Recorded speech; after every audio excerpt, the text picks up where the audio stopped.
Welcome. This is the AP Biology Chapter 53 lecture on population ecology. When we talk about population ecology, we're looking at abiotics and biotics are going to interact to impact the structure of the population itself. So think back to our organizational levels of organization. We're not looking at the species level, we're looking at the population level. And certainly there's going to be some overlap there, and there's going to be some overlap with ecosystem ecology. Because we're looking at how these abiotics affect the population. So that automatically rolls in your ecosystem. So your book starts off talking about loggerhead turtle hatchlings that survive their first journey to the ocean being affected by predators for sure, and the amount of light available kind of jump-starting that process. So some vocab here. Density and dispersion are kind of the two big ideas. Population, I think we're probably pretty good at. In most cases, it's difficult to count all the individuals in a population, so we use these strategies called sampling techniques. What we'll do, and your book spends a decent amount of time, several pages, if I'm remembering correctly, talking about mark recapture. But essentially, the idea is we take a small sample in a given area, and then we extrapolate from that. So if we've got 10 frogs in a cubic square meter, how many frogs are we going to have in 10 cubic square meters? So, it's an imperfect sampling method. There definitely are variables and things like that. But it's kind of the best solution we have when we can't count each individual organism. Sorry. So this kind of talks about mark recapture. We're going to mark, capture, tag, and release a random sample. Then we're going to mix back in, capture a second set. Basically, we're doing some calculus, doing some derivatives and things like that to estimate population size. If it seems like I'm going through that really quickly, I am on purpose. It's not a huge deal, not a major test topic or anything like that. So, in terms of looking at population density, immigration, that's going to be influx. Immigration, I know I'm saying it wrong, but I say it wrong on purpose so you can tell the difference between immigration and immigration. Immigration is the movement out. So if you're gaining lots of new individuals, your density is going to go up. If you're losing lots of new individuals, your density is going to go down. Essentially what we're talking about is population size. These are going to increase the population size. These are going to decrease the population size. Nothing earth-shattering there. Next topic is patterns of dispersion. So how are these individuals spread out within a given area? Most common is clumped, where individuals aggregate in patches. Maybe they're gathering around a watering hole. Maybe they're gathered around certain nutrients that are only available in one small section of any given area. And then mating behavior can help if you're a plant or something like that. It's beneficial to be clumped in the same area with members of the opposite gender. So here's kind of a picture, real life picture, and the animation of the three types of dispersion. Like I said, clumped, you're going to be gathered around resources. Uniform, you're going to be spread out. Most of the examples of uniform distribution that I've seen are birds, and you tend to be one neck length apart, so you can't get into the neighbor's nest. And in random dispersion, lots of people have trouble differentiating between random and clumped. Notice that random, picture you took a packet of flower seeds and you just chucked them out. Or maybe even better would be if you were in a helicopter and you dropped the flower seeds out the top. They're just going to fall where they may, and that's where they're going to grow up. Clumped, they're clumped around resources. Uniform, they're spread out.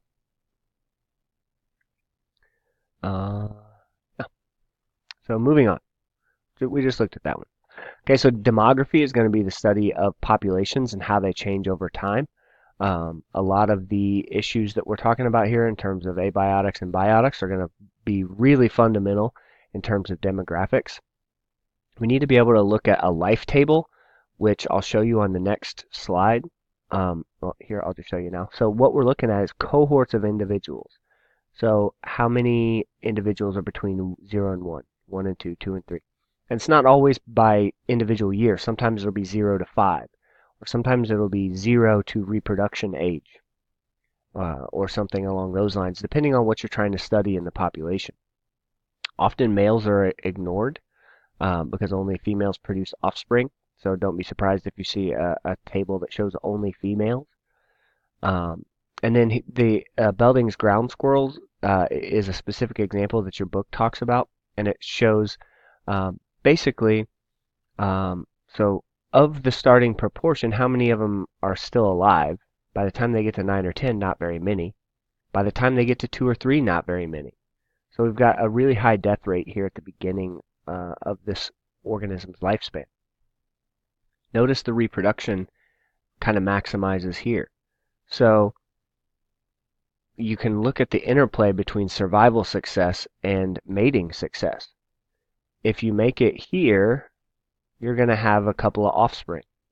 If you don't, you aren't going to have many offspring. So think about how you can use this data to predict what's going to happen in the future, what's going to happen in 10 years, what's going to happen in the next generation. Think about how that might apply to endangered species and threatened species, and all those types of things. Taking the next step with this ground squirrel, we can look at a survivorship curve. I talked through this idea kind of poorly on the last slide, but here's our proportion of survivors at birth. We're at 100, and we see kind of a steady stream. We'll see that there are a couple of different survivorship curves.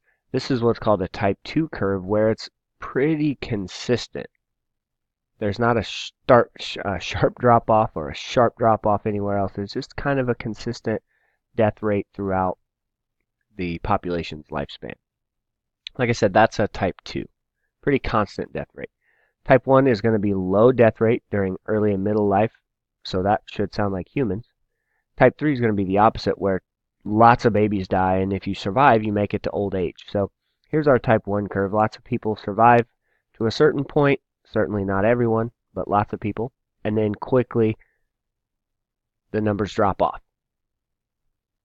Type 2, pretty consistent death rate throughout the maximum lifespan, throughout the lifespan of the organism. And then type 3, a lot of babies die. And then once they make it to about 30% of their maximum lifespan, they're going to make it.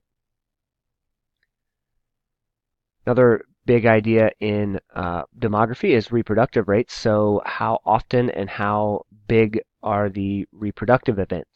Are we talking about one female has one baby, or are we talking about a female laying eggs? Are we talking about a litter of pups? Something along those lines. So all important ideas in studying a population's growth and basically all the demographic pieces. Next section is about exponential and logistic growth. I'm going to run through this really quickly because you know this already. So exponential growth is pretty much the right side of the x squared graph. When we look at changes in population size, we're looking at how many are we adding minus how many are we losing. And exponential growth is population increase under idealized conditions. Plenty of food, water, shelter. We see a graph that looks like this. We see lots of growth. We see no leveling off. We see no population die-off, no crashes, anything like that. So that's our exponential growth curve. As you well know, the ideal conditions are pretty rare to come across. But a couple of examples where we do see exponential growth curve would be an invasive species, something that's just been introduced into a new habitat, or a population that's suddenly protected. You see exponential growth happening here with the elephant population in Kruger National Park. When hunting was outlawed, the population grew really, really quickly. However, we all know that eventually you're going to run out of one of your resources. You're going to hit your carrying capacity. Remember, it's the amount of maximum size that the environment can sustainably support. So, of course, there's a big explanation of how you come across the math for the logistic growth model. Again, not a huge deal for us to be able to calculate here in Biology 1. If you go on and take further courses in college, you'll need to be able to come up with that. But hopefully you'll be a little bit further along in your calculus education, and this stuff will start to make a lot more sense. This information might make sense to you, but I'm not going to spend a ton of time in it just in case it's making your head hurt. So here's our curve for logistic growth. When I teach this to my freshmen, I talk about how exponential growth always increases, grows exponentially. Logistic growth levels off. LO for logistic, levels off. So that's when we're going to hit some carrying capacity. We're going to hit some limiting factors. It's going to cause us to basically normalize ourselves along our carrying capacity. Like we saw in our lab this past week, some populations are going to overshoot the carrying capacity, which is marked as K, before settling down. Sometimes they'll fluctuate greatly, and then you'll see here's a really good example. Here's some overshoot, some undershoot, back over, back under. So we're going to see this population oscillate, go back and forth for a long time until eventually those oscillations get smaller and smaller, and we're approximately at our carrying capacity. However, if there are like climate changes or seasonal changes, these numbers and these graphs get a little bit messy. Again, we can use this with threatened species and endangered species to project their recovery rates and things along those lines. Section 53.4 looks at life history. So again, more ways to look at the population. A life history is going to include the age of the first reproduction, so when are they sexually mature, how often does the organism reproduce, and then how many offspring are produced per reproductive episode. You see we've got similarity and iteroparity. Itero should look like iterations. Iterations are always rounds. So similarity, there's going to be one large reproduction event. The organism is going to reproduce and then die. But many species exhibit iteroparity, where we reproduce, produce offspring, reproduce, produce offspring, and we can do it many rounds over the course of our lifespan. Of course, the number of offspring is going to vary. Some species produce only a few, like humans, and some species produce many. So think about the different life history curves, the type 1, type 2, type 3. If you only produce a few organisms, you probably have that type 1 curve. If you produce a lot of organisms, you probably have a type 3 curve. Here's an example of similarity, and then iteroparity. Iteroparity, see, you've got lots of acorns, you've got lots of seeds that bloom and fall and give you a chance to reproduce. This species of tree only produces and only flowers one time, and then it dies. Often there's a trade-off of resources. So often, basically, if you have lots of babies, you have less to go around, so your brood is going to take away your own nutrients. That's kind of what I was heading for there. Excuse me. Some plants are going to produce a large number of small seeds, ensuring at least some survive.